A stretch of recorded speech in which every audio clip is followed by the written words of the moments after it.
Are you with each other?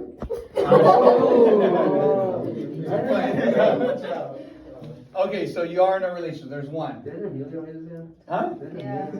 Yeah. But he didn't count. He didn't. He's no longer in a relationship. He was in a relationship, then he was not in a relationship anymore. I wish he was here today. But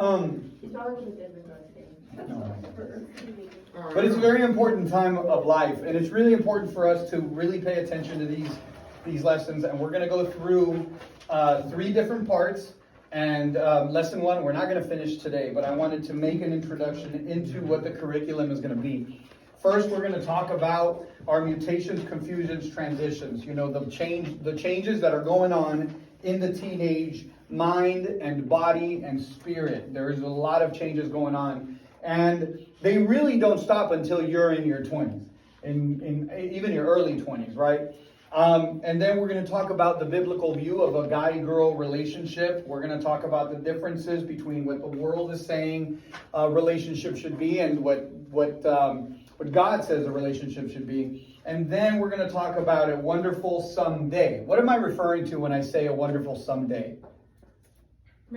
Marriage. Thank you. This teenager over here is the best. So, yes, marriage. Yes, she's sharp.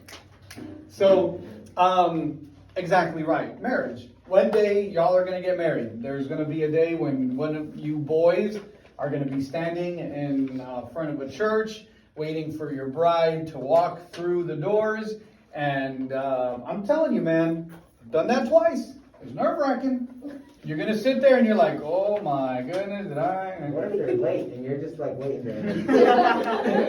She'll probably do that on purpose. My dad told me that my mom was late 30 minutes. I remember that. And that he was just like... And not only that, when my cousin Jeremy got married, his wife, Rochelle, I think she was late because they were filming Fast and the Furious, and they had shut down the bridge that connected Coronado Island to and so she had to find another way around. She was like an hour late. Jeremy was just standing there. I was like, dude, think about it. There's a reason why she hadn't gotten here. It's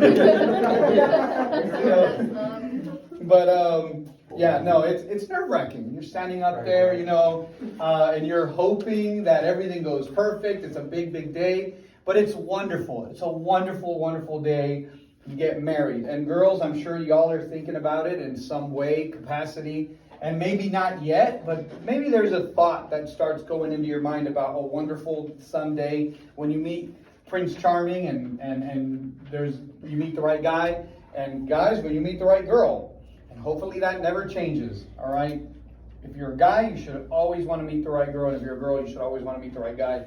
You should never be like, oh man, I'm a girl, but I'm having doubts about, it's not going to work. You're not going to get married in the church if you come out, if you're a guy and you're up there waiting for your husband to walk through the door. Will not work. So a wonderful someday. Part 2 is going to talk about the big choices you have to make, about choosing to follow the will of God, choosing to control your emotions, choosing to have purity in your life, choosing how you're going to conduct your relationship with your boyfriend, girlfriend, and choosing to have true love. And then after that, we're going to talk about getting the right details. We are so concerned with finding the right person that we sometimes can forget about becoming the right person. And then setting the right pace about dating, and then how to dress and how to communicate. That'll be the last lesson. So we have 13 lessons to go through. They're going to be interesting. Every one of them is going to be a little bit different. And I promise you, if you have any questions or comments or concerns, interrupt me. Don't think that just because I'm up here teaching, you shouldn't be able to interrupt. Interrupt me. You might have a question that's somewhat related to this. Just don't interrupt me the way some of y'all do, where, like sometimes with my daughters, we're doing a devotional, and then right in the middle of it, they'll raise their hand and they'll have something completely unrelated. Can I sit in the middle? Yeah, can I sit in the middle? And they're worried about who's going to sit in the middle of the car because they like that spot. Or they start talking about, I don't know, what they were watching on YouTube Kids. Keep it relatable, okay? I know you guys have the attention span of 4-year-olds. Try to keep it relatable, except for you two. These two, That's a little offensive. it is, but it's also true. And these two are the only ones who actually listen. I mean, they are. And care. They're like 20. No, they're not. About to be. How do I not That's care? not the same. They're Huh? about to be. How do I not care? What? What? That's what I'm saying. These are the two are the only ones that actually care. No, they're the only ones who actually listen. See what I'm saying? That's a perfect example of You didn't this. say that. You said care. Yeah, you said So care. it's the only ones that actually care. Did I really? Yes. He's getting old. So we do pay Oh. attention. I was testing you guys. Good job, Lil. Don't get offended. We sometimes get distracted too. Yeah, even us perfect people. I see how We it get is. distracted. I gotta really go up. All right, so if you have your Bibles, we're going to go to Proverbs 4:23. We're going to talk today about lesson 1 about mutations, confusions, and transitions. I'm not going to make it through the lesson, so try to pay attention as fast as you can, as I'm going to try to go as fast as I can also. Proverbs 4:23.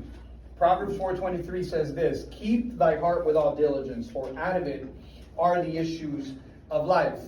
And as we begin to talk about this topic, about mutations, about confusions, about transitions in life, we really hit on the subject of what are you going to do with your heart. That's the main thing. Because as life changes, as things change in your body, as things change in your mind and spirit, the main thing should always stay the main thing. Following God, loving the Lord, living for Him, that should always stay the main thing. A lot of times we use excuses as to why we didn't make a wise choice, or as why we didn't do the right thing because of X, Y, Z. Really, the heart is the most important thing.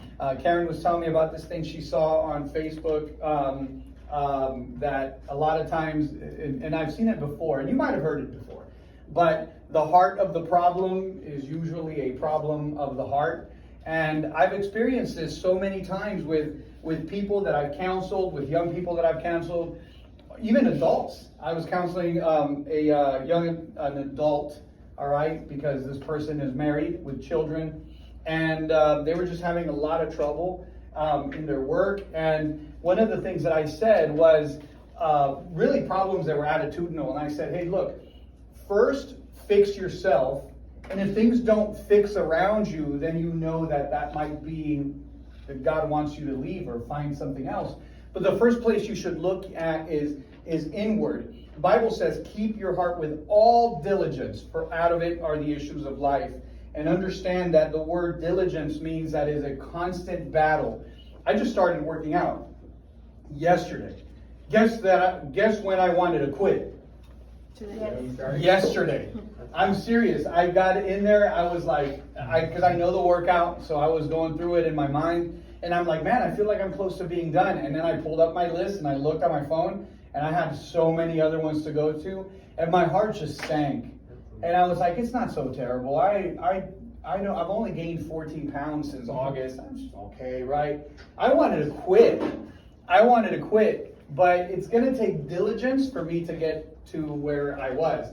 Like from going to fat to less fat is going to take diligence. And just being able to stay on top of your life, being able to guard your heart takes diligence. It takes time. It takes effort. It takes you being careful and watching over your spiritual life. Spending time with the Lord, spending time with the right people. I'm so glad I heard a couple of you guys talking about going out this weekend and doing something together. Spending time with the right people. Getting away from people who are going to pull you further away from God. That's part of guarding your heart. Putting people around you that are going to take care of your heart, help you take care of your heart. So first, as we go through this lesson of mutations, confusions, and transitions, let's go to number 1, understanding physical changes. Understanding physical changes. I mean, some of you, I've gone through this, and some of you probably have gone through this too. What happens during this time, as you start growing from a kid into a teenager? Because I remember y'all when you were kids. Don't forget, I've watched all of you. In fact, I've pretty much known since you all were born, very kids. So what goes on? Puberty. What goes on? Puberty happens. That's true. That's the big one. You know, like one of the things I notice is your coordination, awkward coordination. Some of you guys were talking about the size of your feet. Like you have 10 feet or 10 and a half, 10 foot feet. Like you're 10 and a half foot. You know, and you're like wearing big giant shoes and you're wearing clown shoes to your body. That's some coordination. That happens. I mean, it's serious. It's the truth. Your body begins to change. Some of you are clumsy. Who's clumsy? Who trips all the time? I trip at school. You trip at school, and you trip. I pretend to trip. You say you pretend to trip. No, but like seriously trip, not pretend to trip. Like, I never, you know. Because you don't have the right coordination. You have giant feet. How about sometimes your clothes doesn't fit right? You're like, you're like, oh man, these pants fit me last year. Now they're like that. You know, they're a little bit shorter. Yeah, or your shirts are getting a little tighter. You know. It gets so tight right here. I'm just like. My joggers from last year, my mom had to sew like this. Oh, sew them? Yeah, sew them. Really? Why? You lost weight? Because, like, they were just like, Oh, they would just fall? Yeah. Man, you were gaining weight, huh? huh? You lost weight? Yeah. So you're getting a little longer, taller, less chunky in the midsection? Man, I wish I had that problem. All right. Going the other way. So physical, your clothes doesn't start to fit right as you age, and you know you start seeing. We see this with our little ones. You know, especially Alana. I mean, Alana doesn't look it, but she is heavy as a rock, man. That kid is heavy. All right. Like seriously, if you carry her, you carry Elizabeth, and you're like, hey Elizabeth, and you carry Alana, and you like, now you're back, and she's heavy. That's your workout. She's heavy, man. Workout right there. But she's you know, and she's growing. She's the one I see it in the most because all of a sudden her pants are super tight, you know, for a school uniform, and we're trying to hold out. Like, can she make it to the end of the year? She's gonna be walking like a penguin by the end of the year. But they're growing, they're changing, and it happens to us. You know, when I was a kid, I remember every year my parents would buy us clothes. And one year we went to Reynosa. You guys know Reynosa, right? You guys know Reynosa? Oh yeah. We went to the flea market in Reynosa, and we bought all these Tommy Hilfiger pants that were totally fake. But I didn't know. I was like, sweet. They're Tommy Hilfiger pants. They're gonna fit me right, and I mean, not only did I outgrow them like that, I think they kind of shrunk, and then the color faded, and the Tommy Hilfiger sticker fell off. And I was like, these aren't it. I wore them like one time. But your body changes so fast. You know, as a teenager, you just grow out of your clothes so quickly. So physical changes are big. How about your physical features begin to stand out? Your ears, maybe your nose begins to get a little bigger. You know, some of you boys start to get more like testosterone. You get a little bit buffer. One day, guys, don't worry about it. Don't worry about it yet. Maybe one day. Maybe you guys will lift a couple of weights, you know. But your physical features begin to stand out for ladies as well. But how about personal hygiene? How many of you guys wear deodorant?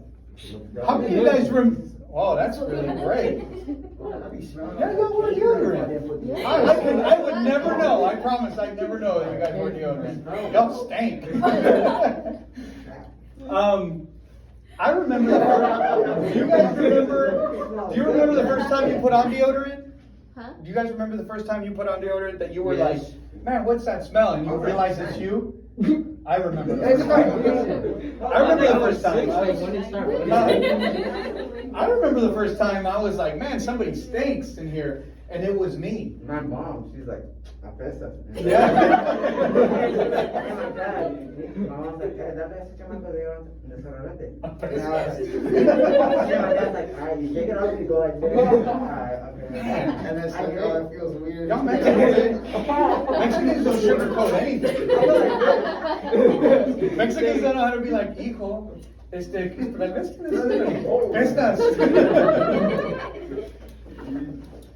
All right, well, that happens. Honesty is the best policy. Honesty is the best policy. So physical hygiene does become an issue. You know, You start to worry about things like taking a shower. Our girls could go all day without showering. They don't care.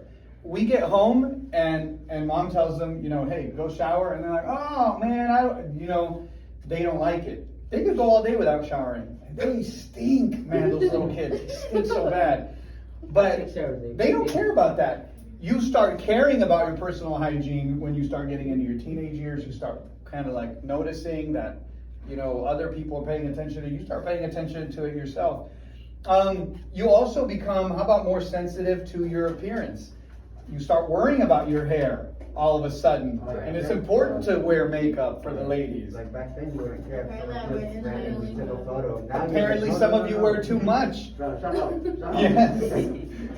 So messed up. Angie, don't worry about it. Okay?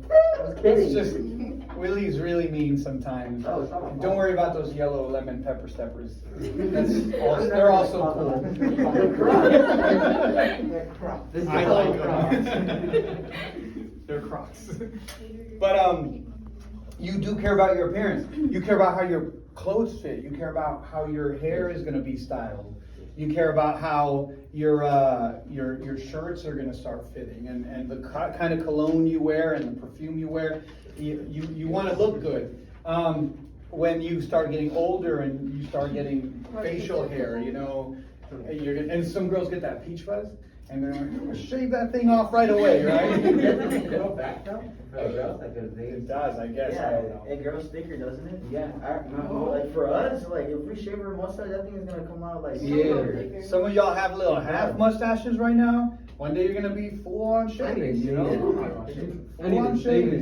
shaving. I have a kid named Mark in my class. I need He to has, like, see. all of Oh, this. yeah. What is it, I've seen 32? him at lunch. No, he's 13 and he Oh has my goodness. You can be and like hairy. he shaves. Oh no wonder. He's 13 and he shaves. starts growing fast. I mean, it's so for real. Now all these changes are natural, right? They happen in life. They're natural. It's a natural progression of things. Psalm 139:14 says, for I am fearfully, I will praise thee, for I am fearfully and wonderfully made. Marvelous are thy works, and that my soul knoweth right well. The psalmist knows that he was fearfully and wonderfully made. All of us are like that. We are all fearfully and wonderfully made. God made you exactly how he wanted to make you for the purposes that he has for you. And it's important for us to understand two things. Number one, you got to be patient. The changes that you're all going through in life are not going to be the end all be all. You will get through these changes. I have a friend. She's still my friend. And she's great. I'm not even going to say her name, okay? But she doesn't live here. But she's a good friend of mine in Texas. And when she was younger, you know, she was a chunky monkey. You know, she was like, Gotta do it like that. she was big, like that big. That's. And I remember thinking, you know, she's young, you know, I mean, nobody ever thought of her in any way. She was a big girl, you know. And man, as she started growing up, by the time she got to be like, you know, I don't know, late teens maybe, early 20s, she thinned out. And then she met her husband and they got married and they have a wonderful family. But like, her changes were completely like night and day. She was big and then she lost her weight. And then you've seen guys too that are you know, really thin and then they get really big, or vice versa. Changes are temporary. Your body eventually catches up. You eventually do stop growing. You know, at some point you stop growing and your clothes fit. Now you just worry about the sideways. You know, like for me, like the problem is that when I met Karen, I was a size. No, when I met you, I was a size. I was skinny when I met you, right? Yeah, I was skinny. Never mind. But right before I met Karen, I was at one point in my life when I was like a size 34, 36. You know, I was big. You know how big those pants are? Yeah. I had to buy new wardrobe. And my brother, you know, Isaac. Poor Isaac. He's a little heavy right now, you know. He's a very thin 240 pounds. You could not tell he was that heavy. So Just talking about him. Yeah, bro, my name is Rick. Me and him were talking about he him. used to be like, or you know, but Is he a chunky monkey? Chunky gorilla. He's big. But it's funny, you know, he's like, I don't want to buy more clothes because you're going to lose weight. I'm going to get fit. But he ended up buying more clothes. But I had to do that. You know, I was size 36. I went down to size 32, which I still am at this point, even though I'm a little heavier. But those times for you will pass. And then the second thing is you have to keep a balance in life. We were talking about this last week. One of the things that we were mentioning was how parents don't necessarily respect y'all's schedule, right? How busy are you? Tell me how busy you are. You're super busy. Y'all are super busy. You have to wake up early in the morning, just like your parents, and you have to go to a place to do some work for 8 hours. And then after that, you have to work at night because you get assigned homework. And then if you're doing anything extracurricular, you have to go play sports. If you're doing sports, or if you're doing music, or if you're doing anything after school, you have to go do that. Sometimes by the time you get home, it's already super late, and you're thinking like, man, I have no time to do my homework, or I have little time to do my homework. You still got to eat. You still want to take some time to relax. Shower. Maybe take a shower, you know, if you're like that, maybe. It gets bad. You guys are busy, and your parents may not respect that schedule, but it is true. You have to keep a balanced life. It's important as you start going through these mutations and changes in life. You have to keep a balanced life. What does that mean? You have to know how to schedule your life. You have to know how to sleep. How many of you guys sleep at least 8 hours a day? Yeah.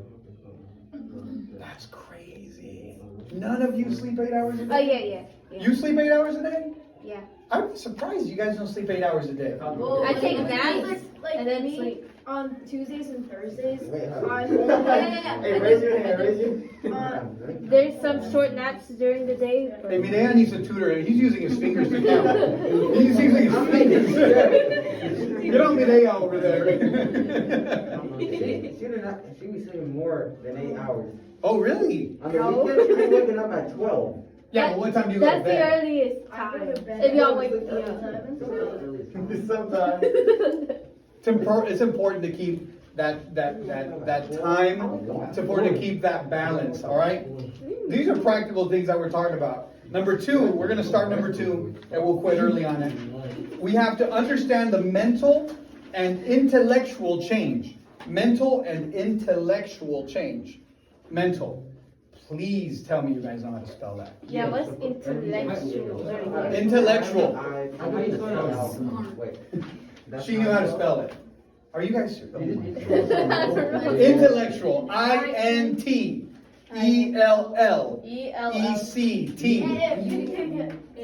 Who's back in school? INTELLECT.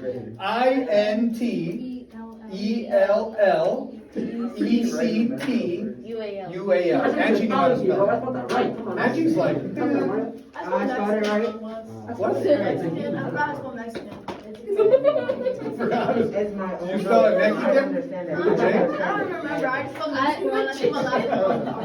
She spelled Mexican. Wait, it's not right? It's not like you're an I. Intellectual? Yeah. No. With an I. It's with you. Intellectual. You. Ooh. I had me to spell it. He goes to a charter school. Who? This one. Josh. Bro, they lost the GJ. Come on. You lost the public school. Come on. Yeah, understanding your mental You see it? You see it? You see it? and intellectual change. I'm gonna tell you guys something about you right now. Like, do you guys know what your frontal lobe is? I don't know what that is. Wow, look at you. They taught you that. You do understand. Yeah, she's also learning how to perform surgeries Yeah, we and did a brain dissection. What? Ella? What? Angie. Someone's frog. That's a what? there's a frog. Patella Tiny little brain. She said patella slapper. I thought knee slapper. Who is? Tell the slapper. Oh my goodness. The frontal lobe is an interesting thing for young people because the frontal lobe helps you to make decisions about risk and it helps you to judge risk. All right? Which is why you'll see that people, young people, you guys will drive faster. And I'm telling you, when I got my license, man, I was so reckless when I drove. It was crazy. I loved speed. Speed was my thing. And I think if I owned a Tesla, I'd like speed again. Have you guys been in a Tesla? Did I tell you about this? A friend of mine, I went into his Tesla, and he's like, "Are you ready for this?" And I was like, "For what?" There's a guy named James. And he hit that gas all the way on a Tesla, and man, my body just went like that, and it felt like I was in a roller coaster. Go to YouTube and just go to YouTube and search for Tesla reactions, Tesla speed reactions. You're gonna see people panicking because they're so fast. Elon's making it cheaper for Teslas. A what? He's making it cheaper. Yeah, I heard. Jeep? Cheaper. A cheaper version. Oh, Like, it's at My 33K aunt right might now. get it. I like that. Yeah. My mom was like, should I get a Tesla or Yeah. Corvette? Tesla. It's at 33K. I'd get a Tesla. I get a Corvette. Find a better way to- Yeah, my uncle wants a Corvette. They're so cool. Might just get both. But anyway, I digress. We're coming to the end of it. Here, I'm gonna quit early on this point. So remind me next week that we're gonna talk about the frontal lobe. But the frontal lobe is what helps you to weigh judgments and to weigh consequences and control impulses. And guess what? Your frontal lobe stinks. It is no good at controlling impulses or weighing risk or judging consequences. It's bad. Which is why you will make so many dumb mistakes in life, okay, if you're not careful. And we're going to talk about that a little more next week. So anyway, we're setting the groundwork for the rest of what this class is going to be by understanding ourselves first, and then going and building on that and how that applies to a dating relationship. I think if you're smart, you know where I'm going with this. How many of you know where I'm going with this? Wow, nobody raised their hand. Okay, Angie, kind of, right? Where is he going with it? Where am I going with it? If I were to tell you, then the lesson. No. I can't. Ask Mireya. Mireya can connect the dots. He knows, I know. But I'll just tell you where I'm going with this. This is part of the reason why we make so many mistakes in dating, is because we have no control or we don't know how to judge. And when you don't know how to judge consequences and control impulses, what do you do when you don't know how to do something or when you need help doing something? You ask for help. Very good. Wow, that was So yellow. wow. Yes. Huh? Nothing. When I don't know how to do something, I just guess at it. I was like, YOLO it. YOLO it? YOLO it. You just YOLO. YOLO. Just do it because YOLO. like, there's the problem I need fill in the I'm terrified for this youth group. I'm not high hopes. I'm terrified now. Bro, we got. I don't know about this lesson. I'm scared.